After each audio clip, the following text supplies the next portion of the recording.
Hi everyone, hope you all are well. I am making the video here today to explain my school life over here, since it's what I do every day. It's a big part of my exchange. I'm going to touch on how the school that I attend to runs and functions, my classes, my school lunches and any other different things that I've picked up here that are different to at home. So obviously the first part is getting up and getting to school. So I wake up at about 6:15 and I leave the house at about 7:10. I've been biking to the train station the last couple of weeks just to keep my fitness up and everything, but prior to that I used to take the bus, and that costed about $100 a month, New Zealand dollars a month to take, and I will start to take that again in the next couple of weeks when it starts to get too dangerous to bike because it's too icy and starts to get a bit too cold. But currently I'm biking, so that takes about 15 to 20 minutes to get to the station. It's about 4 kilometres. Once I arrive at the station, lock the bike up, head onto the platform, and I catch the 7:33 train. It leaves on the dot at 7:33 and it takes about 35 minutes to arrive in the town that my school is in, so that's called Shista. So I get off, I take about 15 minutes to walk to my school, 10 if I'm power walking. So my school is called Dance Gymnasiet. It's a really new school, it only opened up last year, so super new. The school's only got about 100 students in it, so it's also very small. The way that the schooling works here is the school year's from August to June, which is obviously different for compared to, you know, us back home. Their high school is called a gymnasium here, and the gymnasium only goes for 3 years instead of our 5-year high school, if that makes sense. So gymnasium goes from year 1 to 3, that's what they call. Prior to year 1 of gymnasium they do grades 1 to 9, and then you start gymnasium year 1 to 3. And you start that when you're about 15, 16 and leave gymnasium when you're about 18, 19. My school, since it only opened last year, it only has last year's year 1s who are now year 2s, and this year's year 1s. So we've only got 2 out of the 3 year levels that gymnasiums are meant to have. So next year that'll be all 3 year levels. So that makes our school quite small. So I'm in year 2s. My school is dance focused. Students go there because they enjoy dance and they want to incorporate dancing into their everyday. So the school provides extra dance lessons, you know, at the end of the day and the beginning of the day as part of the curriculum. And all of the school building is one building. It's all inside. It's the bottom floor of quite a high building. There's multiple other businesses like restaurants, all part of this one building. So we're just kind of one section of the building, sorry. So so we're quite small, so you just walk from classes all inside in the one building. So my classes start around 8:30, so and each class runs for about 2 to 2.5 hours. So for example, Monday I have maths first for 2.5 hours, then we go to lunch, then we come back and we have English for 2.5 hours, and then I have a little break, and then I have dance. So my day finishes at about 5, for example. That's the busiest day. And then Tuesday I start with Swedish for the morning, lunch, and then I have media studies, and then I also have dance after that. And Monday, Tuesday dances are jazz and contemporary and technique focus, so lots of like pirouettes and really classic dancing.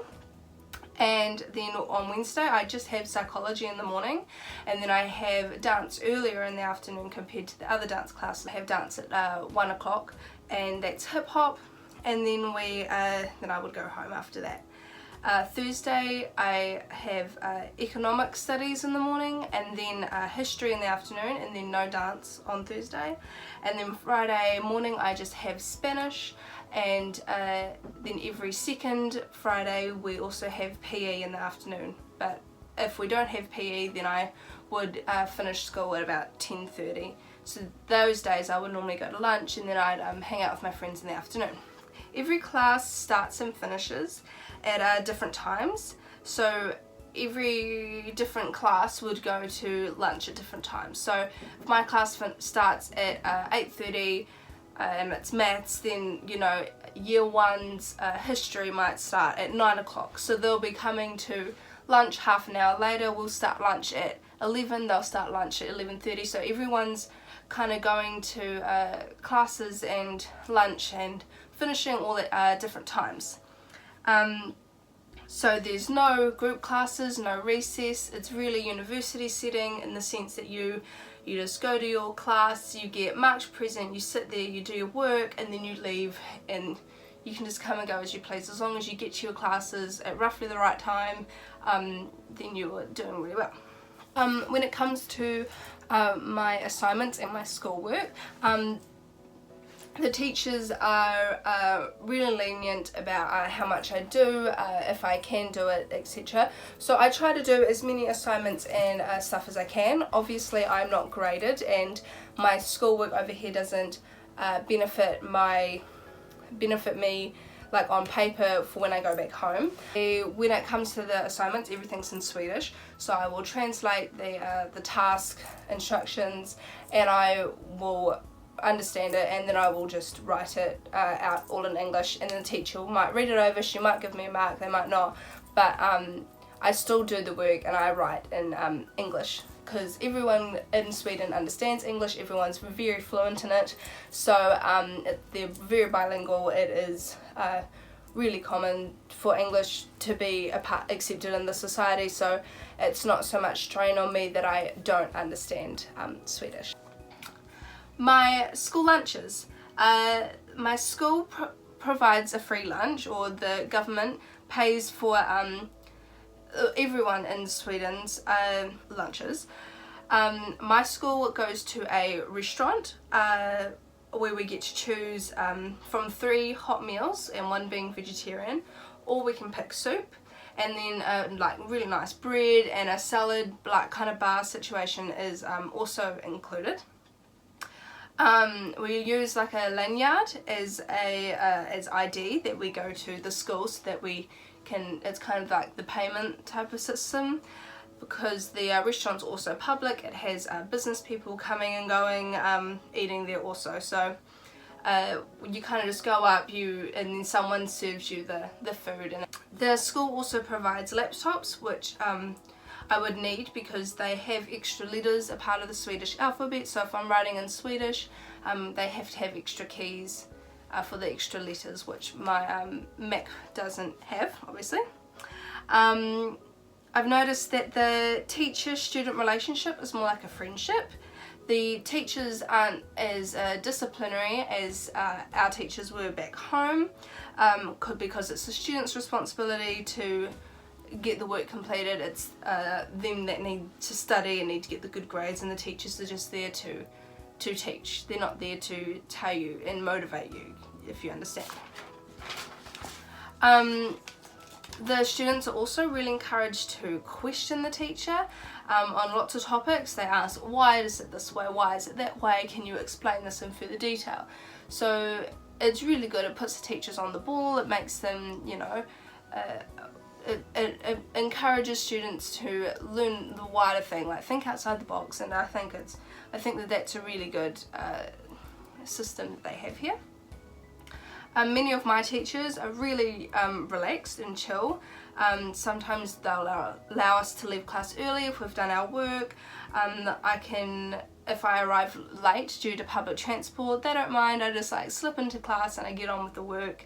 And also with my situation, not being able to learn to read Swedish and everything, they just expect me to do what I can, because all of my classes besides English are taught in Swedish, which can be a real struggle sometimes, but I have Google Translate, so I would translate the PowerPoint so I can understand what the conversation is and what they're talking about. My friends are also very helpful at at translating what the teacher's saying or recapping at the end of what the teacher has just said, which I find really beneficial, and it keeps me in the loop, and it makes me feel more included in the conversation, which is really a nice feeling to have. So yeah, that's about all I could write and think about for the school, the important information.